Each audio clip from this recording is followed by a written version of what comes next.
Hello, everyone. I'm Jason Cohen, the author of An Introduction to the Art and Science of Chinese Tea Ceremony.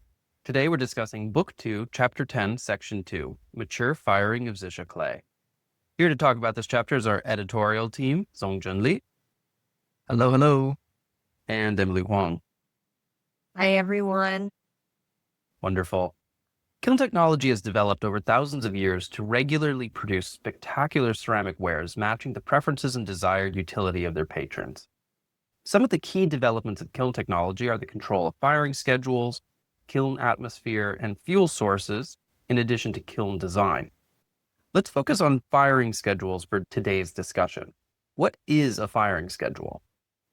So it's basically how you control how long does the ware stay in the kiln, and also the temperature increase trajectory and the cool down trajectory.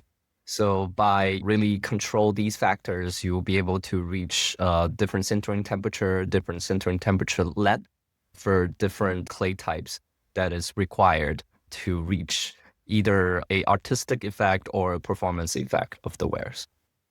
So in summary, it is the time temperature curve of the firing. That's right. And why is that so important? The rate of rise for the increase of heat, the sustained max temperature throughout the firing, and then the decline. You can do a crash decline to crash cool a kiln, or you can allow it to very slowly cool down. What effects do those types of things have in general, not in specific? In modern days, with all these technology like electric kiln, you can do everything much faster. You can increase the temperature in a very, very sharp rate, but stable and sharp rate. But traditionally, with dragon kiln and other wood fire kiln, it's much harder to control. So if you really not be able to manage the cool down rate correctly, a lot of things would happen to the wares inside. Like you might increase the crackage rate, you might have higher deformation rate. All of these needs to be taken into account when calculating the firing schedule. And so why is the max temperature of a kiln alone not enough to know if a ware is underfired or overfired? How do we have to interpret the firing schedule to understand if a ware has been correctly fired? As Zongjun mentioned, in a traditional dragon kiln or wood fire kilns, it is very hard to control the time temperature curve. And especially when you have multiple different wares located at different spots within the kiln. So even when you know the maximum temperature that it may reach to, depending on the clay itself, depending on the shape of the teapot, or even the location it is put inside the kiln may all have different attributes affecting the end product. That's why it's not enough to just know the max temperature. It is also very important to know how quickly the temperature rises and how quickly the temperature cools down. As we want it to fire up smoothly, we also want it to cool down smoothly to avoid any crackages or any further unwanted damages. That's exactly right. So you mentioned the rate of rise, the cool down rate, the sustained temperature, the location in the kiln, which is going to change the amount of heat that it's exposed to, even when averaging across the kiln. The other two things that I can think of are open saggers versus closed saggers. Those are going to change the amount of heat that enters. And so in summary, the real answer there is that it's all a function of energy. How much energy and how quickly are we putting from the kiln firing into the teapot? And Zongjun, you mentioned something interesting about that. In dragon kilns had a much slower heat up and cool down. So how have firing schedules changed over time from the Ming Dynasty to today? With the blessing of modern technology, we can really reduce the time required to fire wares. It used to be days or even sometimes weeks, now can be shrink down into hours. But there are a lot of interesting things happening right there, like with the really drastic difference in temperature increase and cool down period. Wares back in Ming Dynasty usually have very different texture than wares nowadays, and not to mention the introduction of double firing in the contemporary era. So it's quite easy for experienced collectors to be able to detect a lot of the differences when you're comparing a older Yixing versus a modern Yixing. Actually, I have a question for you, Jason. It is thought to be a difference between antique Yixing wares and modern wares because of the difference in firing schedule and kiln usage. Can you maybe name a few very noticeable difference if our audience want to compare or have the opportunity to compare? Yeah, I certainly agree with that. I've long theorized that one of the main reasons why antique wares perhaps are a better match for tea, or in certain instances have a much higher impact on the flavor of tea, is because of firing and because of the textural changes that happen to Zisha clay when undergoing a longer firing period. I've heard many collectors describe the results of Zisha wares fired in electric kilns as cold. It's actually the same word that they use when describing oolong tea that's been electric roasted instead of charcoal roasted. They call it cold. It lacks a warmth to it. And it's a bit of a difficult thing to describe, but it's more of a sense that you get when handling many of these wares. They don't have the depth of texture, they don't have the depth of effect on you that you expect from wood-fired antique wares. So I would say the number one thing that always stands out to me is the depth of the texture, if that makes sense. The texture isn't just a surface level texture, that the longer firing, the slower warm up to cool down, all lead to a more thoroughly baked ware. Maybe it's the difference between searing a steak and sous videing a steak.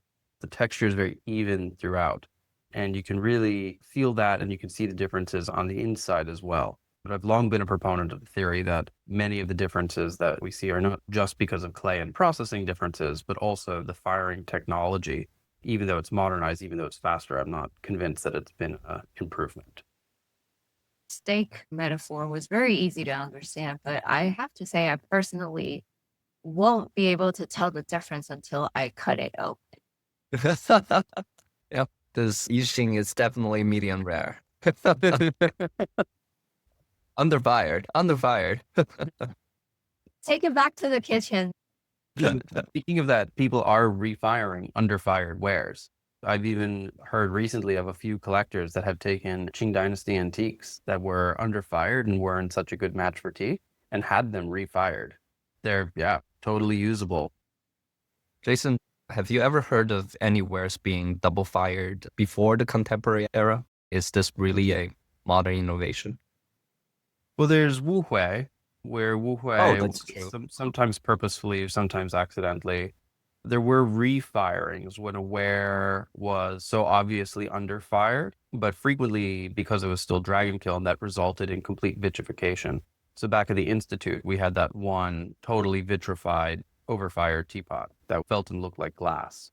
So that was an antique. I think that was ROC antique that had been refired. So it's not unheard of, but it wasn't so much a technique as a Hail Mary. This teapot's no good. This teapot's not usable. Let's see if I put it back in the kiln, what happens. Right. So not totally unheard of. When F1 developed double firing technique, they were operating off of a long history of Yixing experimentation, but also experimentation in other ceramic forms, because all of the Falongsai and Wutsai, any of the enamel ceramics were double fired at different temperatures. So this idea of doing two full temperature firings was a Yixing innovation, but it wasn't that big of a leap from things that were already being done. Not a big leap forward, huh? Wrong week to talk about this. So on that topic, most practitioners think of Yixing teapots in a continuum of underfired to overfired, with the desired mature firing somewhere in between. And so the question is, what are the most common attributes of those states? How do you know if you're dealing with an underfired teapot or an overfired teapot? Zongjun, underfired wares can be described as The color is usually grayer, it's less vibrant, and the weight is usually significantly lighter. It's more porous, and the surface is usually duller in texture. It's very much like if any of our audience has touched a rakuware from Japan. It's a very typical low-fired ceramic that when I first touch it, it almost feels like plastic. but that's a intentionally low-fired ceramic. But in the case of Yixing, low fire is definitely not a desired outcome. And frequently in use, it might introduce some earthy notes into the tea, which is definitely unwanted. And Emily, overfired Yixing teapots can be described as? It can be described as glassy, a little bit too smooth in texture, poreless. Yeah, because as we know, when the temperature is set to a higher firing temperature, it becomes more porcelain. Kind of like when you hit on it and the pitch is a little bit too high, Yeah, too dense. too dense. Yeah, all of the attributes that you can imagine when you are facing a porcelain pot. Pitch are interesting way to detect the firing temperature.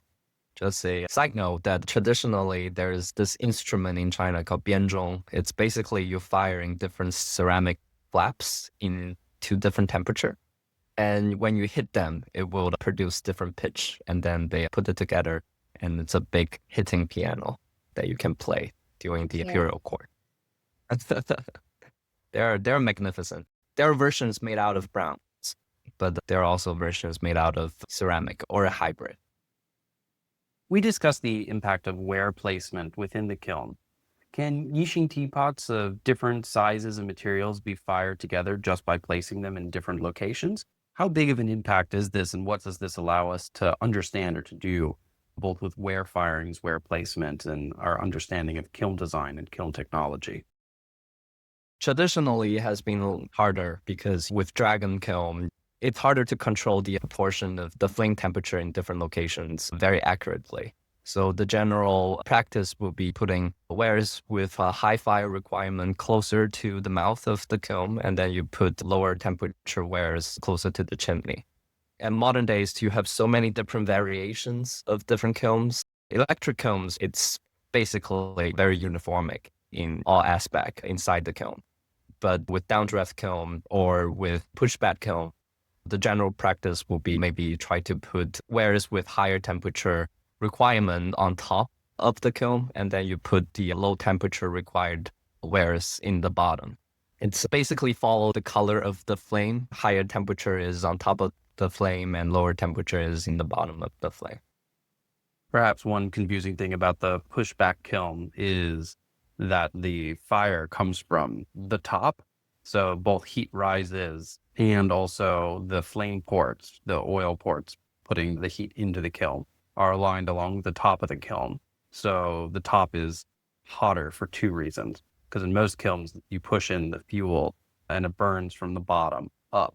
And so you get a different type of heat flux, a different type of thermal flow, but the heat's pretty concentrated in a pushback kiln. Is it also the same case for downdraft kiln since the flame is coming from the top, basically? Well, so downdraft kilns, because they have a chimney, it has a thermal flow. So the firing is forced to enter from the top and it must flow down and out to the chimney. That creates a vacuum action that continuously pulls heat and oxygen into the kiln. And so usually what happens is that there is one or two eddies, heat vortex eddies, right where the heat being pushed into the top of the kiln, where it has to go up before it goes down, creates a chaotic vortex. And so most of the time in pushback kilns, what you'll actually see is a pyramid stack of wares, but it's only slanted on one side. So it's like a right angle triangle. And that right angle triangle is angled away from that first open heat port, because that's where the heat eddy is. And anywhere that was there would either be way overfired or yaobian, or even saggers would have difficulty in that instance because it's a lot of energy, heat energy, and air movement that would be trying to enter that position. Just it's almost just like a bent dragon kiln. Yeah, like a bent dragon kiln, exactly. It is possible to fire different wares, different materials in the same kiln, less so done in small kilns like electric kilns, not really done in electric kilns, less so done in more heat even kilns like a downdraft kiln. But on a dragon kiln, they would place it either closer to the chimney or closer to the firebox for wares higher temperatures, towards the middle for wares lower temperatures. And that worked as well as anything in the Ming and Qing worked for firing ceramics. And in contemporary period, in a pushback kiln, even through F1, they were able to fire higher sintering temperature wares on top and lower sintering temperature wares on bottom.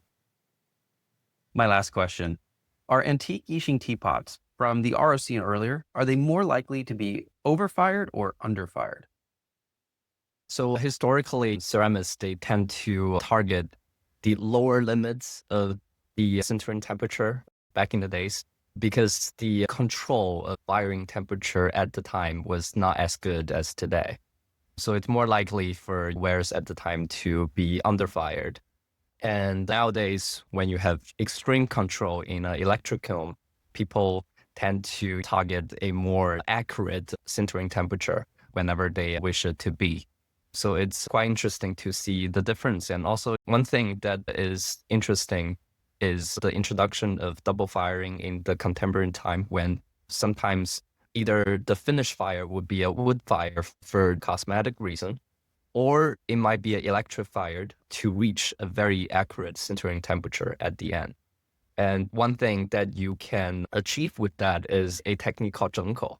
So basically, you can have a very tightly sealed cap with the teapot with high control of firing temperature. So in the first firing, they would really struggle to pull the teapot with the cap out and then give it a finish polish and then put it back and then do a second firing so that it will be a very tight seal. Whereas traditionally, because ceramists can only hit a rough temperature range to finish the firing, the seal of the cap and the teapot might not be as good.